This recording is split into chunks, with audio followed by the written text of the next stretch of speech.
ಗರ್ಭಿಣಿಯರ ಮೇಲಿನ ದೌರ್ಜನ್ಯ, ಹೆಣ್ಣು ಭ್ರೂಣ ಹತ್ಯೆ, ಹೆಣ್ಣು ಮಗುವಿನ ಸಬಲೀಕರಣದ ಮಹತ್ವದ ಬಗ್ಗೆ ಜಾಗೃತಿ ಮೂಡಿಸುವ ವಿಶೇಷ ಕಾರ್ಯಕ್ರಮ ಬೆಂಗಳೂರಿನಲ್ಲಿಂದು ನಡೆಯಿತು.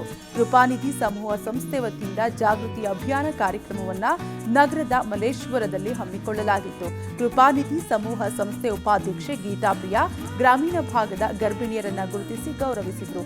ನೂರಾರು ಗರ್ಭಿಣಿಯರು ಈ ಕಾರ್ಯಕ್ರಮದಲ್ಲಿ ಭಾಗವಹಿಸಿದರು. ಇದೇ ವೇಳೆ ತಾಯವ್ವ ಚಿತ್ರದಲ್ಲೂ ಪ್ರಮುಖ ಪಾತ್ರ ವಹಿಸಿರುವ ಗೀತಾ ಪ್ರಿಯಾ ಹೆಣ್ಣಿನ ಸವಾಲುಗಳು, ಯಾವ ರೀತಿ ಸಂಕಷ್ಟದಿಂದ ಹೊರಬರಬೇಕು ಅನ್ನೋ ಸಂದೇಶ ಇದೆ ಅಂತ ತಿಳಿಸಿದ್ರು. ತಾಯವ್ವ ಸಿನಿಮಾ ಒಂದು ಹೆಣ್ಣಿನ ಬಗ್ಗೆ ಚಾಲೆಂಜಸ್ ಆಗಲಿ ಅಥವಾ ಅವರು ಪಡ್ತಾ ಇರೋ ಒಂದು ಬವಣೆಗಳಾಗಲಿ ಅಥವಾ ಅವರ ಯಾವ ರೀತಿ ಲೈಫ್ನ ಅವರು ಓವರ್ಕಮ್ ಮಾಡಬೇಕು, ಹರ್ಡಲ್ಸ್, ಅದ್ರ ಬಗ್ಗೆ ಇದೆ. ಇದು ಒಂದು ಗರ್ಲ್ ಚೈಲ್ಡ್ನ ಎಷ್ಟು ಇಂಪಾರ್ಟೆಂಟು, ಅದನ್ನು ಯಾವ ರೀತಿ ಬೆಳೆಸಬೇಕು, ಯಾವ ರೀತಿ ಪ್ರೀತಿ ಕೊಡಬೇಕು ಅನ್ನೋದನ್ನೆಲ್ಲ ತೋರಿಸಿದ್ದೀವಿ ಇದರಲ್ಲಿ. ಸೊ ತಾಯವ್ವ ಫಿಲ್ಮಲ್ಲಿ ಒಂದು ಪ್ರೆಗ್ನೆಂಟ್ ವಿಮೆನ್ಗೆ ತುಂಬ ಹೆರಾಸ್ಮೆಂಟ್ ಆಗುತ್ತೆ, ಗರ್ಲ್ ಚೈಲ್ಡ್ ಅಂತ ಹೇಳಿಬಿಟ್ಟು. ಅದಕ್ಕೋಸ್ಕರ ನಾವಿವತ್ತು ಈ ವಿಮೆನ್ಸ್ನ ಕರ್ಕೊಂಡು ಬಂದು ಇವರೆಲ್ಲ ಗರ್ಲ್ ಚೈಲ್ಡ್ ಸಪೋರ್ಟ್ ಮಾಡ್ತಿರೋದ್ರಿಂದ ಅವ್ರಿಗೆ ಆನರ್ ಮಾಡಿ ಒಂದು ಅವೇರ್ನೆಸ್ ಕ್ರಿಯೇಟ್ ಮಾಡ್ತಾ ಇದ್ದೀವಿ. ಈ ಸಬ್ಜೆಕ್ಟ್ನ ಯಾಕೆ ಆಯ್ಕೆ ಮಾಡ್ಕೊಂಡಿದ್ರೆ ಇದು ಭಾಳ ಸೆನ್ಸಿಟಿವ್ ಆ್ಯಂಡ್ ಇಮೋಷ್ನಲ್ ಇಶ್ಯೂ ಇದೆ ಇದು.